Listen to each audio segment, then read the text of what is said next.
Princess! Ibalik mo na ang damit ko! Nakaubad ako dito! Oh no! Ayaw ka bayang na, hindi ko na ibibigay sa'yo to. Diba? May kasalanan ka sa akin ng nakaraan. Kapag nahuli talaga kita, Princess, malalagot ka sa akin. Ay, aba? Tinatakot mo pa ako, bayang? Hindi ko talaga ibabalik sa'yo itong damit mo. Akin na kasi ang Princess! Bayang nakahubad, walang damit! Si Princess, pasaway, ayaw pang ibigay yung damit ni Boyong.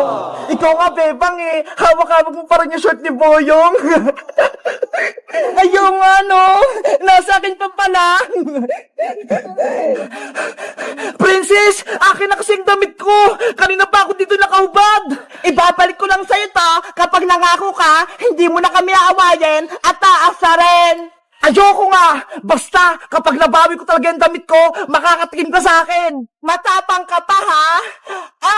Kunin mo na, bayang! Akin na! Be! Ayaw ko nga! Princess, ginagalit mo talaga ako? Eto na, bayang! Totoo na talaga to! Oh no! Oopsie! Lagot! Yung damit ni Boyong! Sumabit sa puno! Hoy, Princess! Kunin mo yung damit ko! Akyatin mo sa puno! Hala! Hindi ako marunong makit, Boyong! Ikaw na ang kumuha sa damit mo! Kunin mo yun! Bilis! Ayoko, no? Uwi na ako sa bahay! Bahala ka dyan! Princess! Pasaway ka talaga! Bumalik ka rito! Kunin mo yung damit ko! Paano kaya makuha yung damit ko? Kawawa naman si Boyong.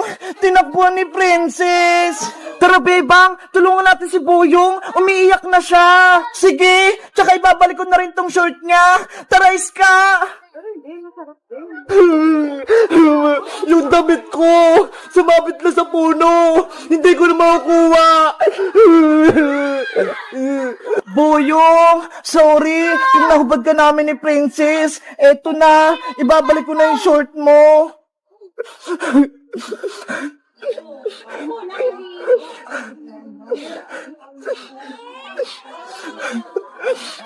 Bebang, anong gagawin natin? Umiyak si Boyong. Paano natin siya tutulungan?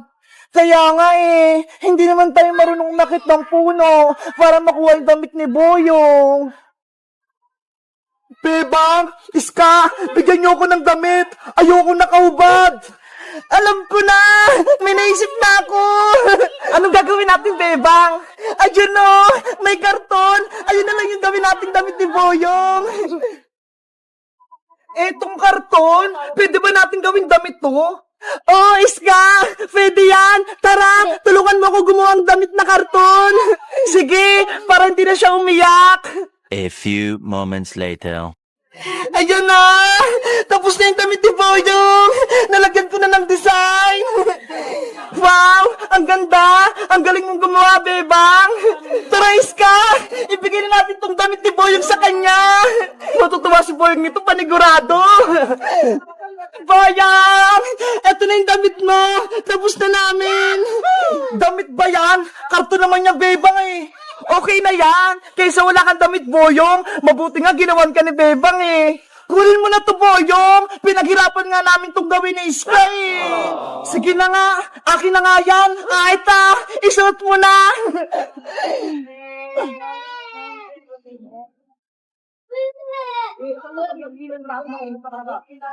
Wow!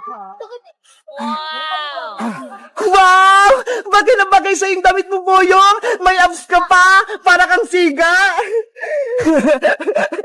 Siya na lang yung gawin mong damit, Boyong! Huwag na yung kulay blue! Hayaan mo na sa dyan sa puno! Malalago talaga yan sa akin si Princess kapag nakita ko siya! Hello guys! Magandang araw! Ako si Boyong! Si Princess, sinabit niya yung damit ko dun sa may puno. Buti na lang, ginawa na ako ni Bebang ng karton na damit. Maganda ba yung gawa ni Bebang? Mag-comment lang kayo kung ano pang magandang ipapagawa kay Bebang. Bye-bye! Yay! Naipatay na natin yung tent natin! May poste na! Bebang, eto na yung mga kumot para may bubong tayo. Akin na Iska, ilalagay natin para matapos na itong bahay kubo natin.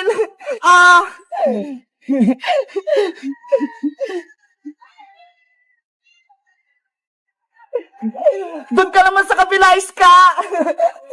Okay.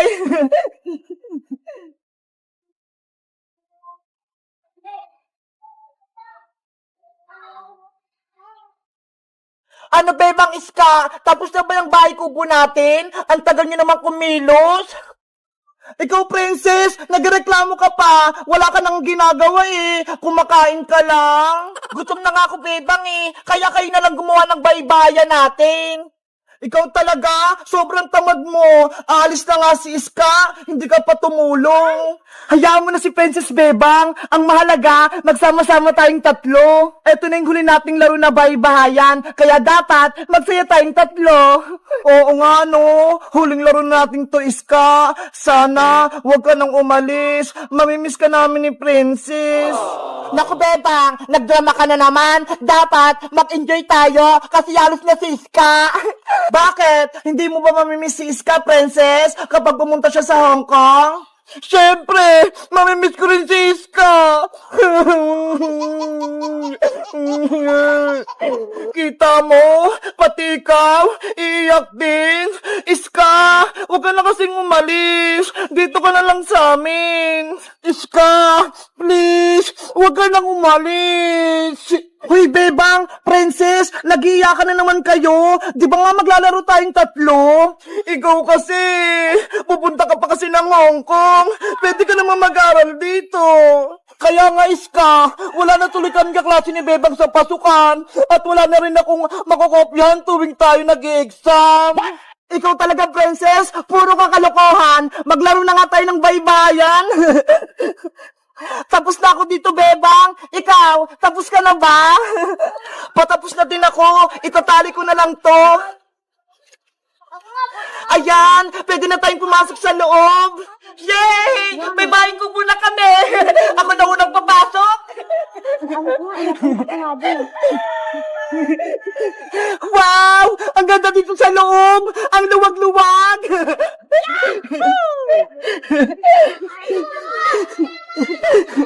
Ang galing nating gumawa! May bahay na tayo!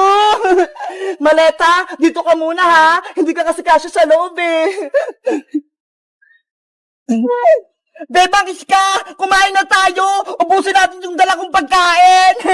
Bago tayo kumain, gagawa tayo ng promise. Kasi aalis na si Iska eh. Sige! Okay! Itaas ang kamay, tapos sundan niyo lang ako. Ako si Bebang. Ako si Princess. Ako si Iska. Nangangako ako sa mga kaibigan ko na si Iska at si Princess. Nangangako ako sa mga kaibigan ko na si Bebang at Iska. Nangangako sa mga kaibigan ko na si Bebang at si Princess. Na hindi ko sila kalilimutan at magiging kaibigan ko sila hanggang pagtanda. Na hindi ko sila kalilimutan at magiging kaibigan ko sila hanggang pagtanda. Na hindi ko sila kakalimutan at magiging kaibigan ko sila hanggang pagtanda. Pexman, cross my heart. Pexman, cross my heart. Pexman, cross my heart. Ayan, nagawa natin yung promise natin. Panigurado, hindi tayo maghiwalay tatlo.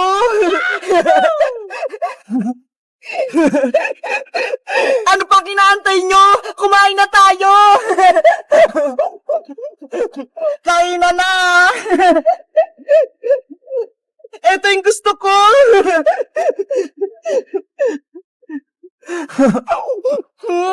Ang sarap nito! Ang anghang! Ang saya nating tatlo! Walang nanggugulo sa baybayan natin! Hanggang gabi tayo sa bahay kubo natin ha! Walang uuwi! Sige! Kahit dito pa tayo matulog, walang problema! Hindi naman ako pagagalitan ni nanay eh! Kasi nagpaalam ako sa kanya! Uy, sila Bebang at Iskayo na, pati si Princess, nagbabaybayo na naman sila. Ay aba, may maleta dun sa labas. May naisip ako, kukunin ko nga. Oh no!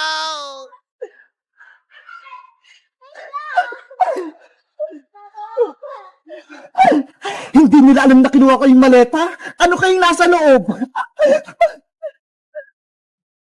Sino kaya yun? Parang may tao sa labas ah.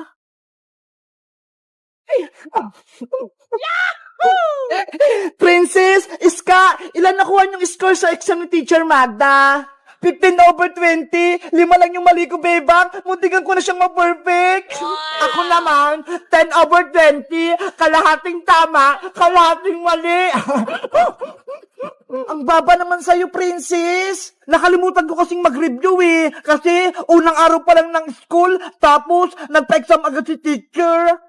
Dapat, like ka nag-review sa pinag-aralan mo para ready ka sa exam. Ikaw ba, Bebang? Ilan yung score mo? Perfect yung score ko. 20/20. Tingnan nyo, ho. Ang galing mo talaga, Bebang. Matutuwa panigurado nito si nanay. Ginalingan ko sa school. Sa akin naman, mapapalo ako nito ni nanay. Asya, Princess, Iska, uwi na muna ako. Ipapakita ko lang to kay nanay score ko. Maglalaro tayo mamaya, Bebang, ha?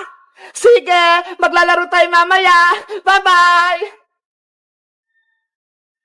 Kailangan ko na makaalis bago pa ako mabutan ni Bebang. Nay! Nandito na po ako! Perfect yung score ko kay Teacher Magda! Lagot! Labutan ako ni Bebang!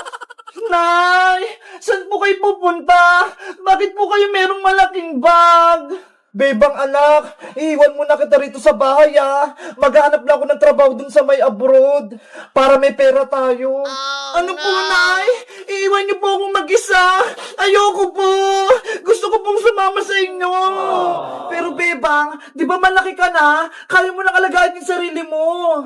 Kailangan ko pumunta ng ibang bansa para makapagpadala ako ng pera pang paaral sa'yo. Hindi ko po kayang mabuhin mag-isa, Nay. Dito ka lang, Nay. Kahit maghirap tayo, masaya pa rin po ako. Basta magkasama po tayong dalawa. Huwag nang matigas yung ulo, Bebang. Malapit na yung flight ko. Lilipad na yung aeroplano.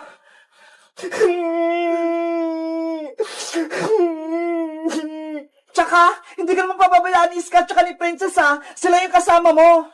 Sino pong mag-aalaga sa akin? Wala po akong kasama rito sa may bahay. Bukas na bukas, darating dito yung tiyahin mo, tsaka yung pinsa mong si Maria. Sila muna yung mga kasama mo rito sa bahay. Huwag na po kayong umalis, Nay. Dito lang po kayo. Ay, naisundo kong tricycle. Mag-ingat ka rito, Bebang. Lagi mong tatandaan, mahal na mahal kita. Tatawag ako sa'yo kapag andun ako sa ibang bansa. Oh no! Nanay! Huwag niyo po akong iwan! Babay, Bebang ko.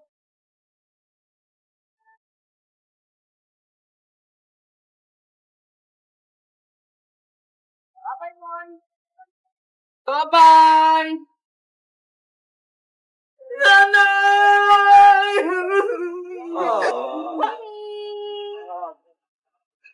Nanay ko! Huwag niyo akong iwan!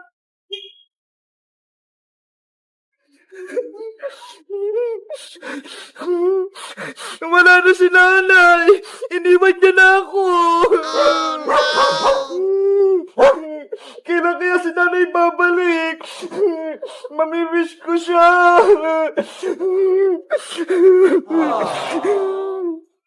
Princess, tignan mo si Bebang, umiiyak. Ano kaya nangyari sa kanya? Siguro, iniwan siya ni Aling Chitang. Kawawa naman si Bebang. Guys, may masamang balita. Si nanay, pumunta siya ng ibang bansa. Nag-abroad na. Iniwan niya na ako. Paano na yan? Wala na akong kasama rito sa bahay. Sino na lang yung kasama ko? Mag-comment lang kaya para sa part 2. Bye-bye!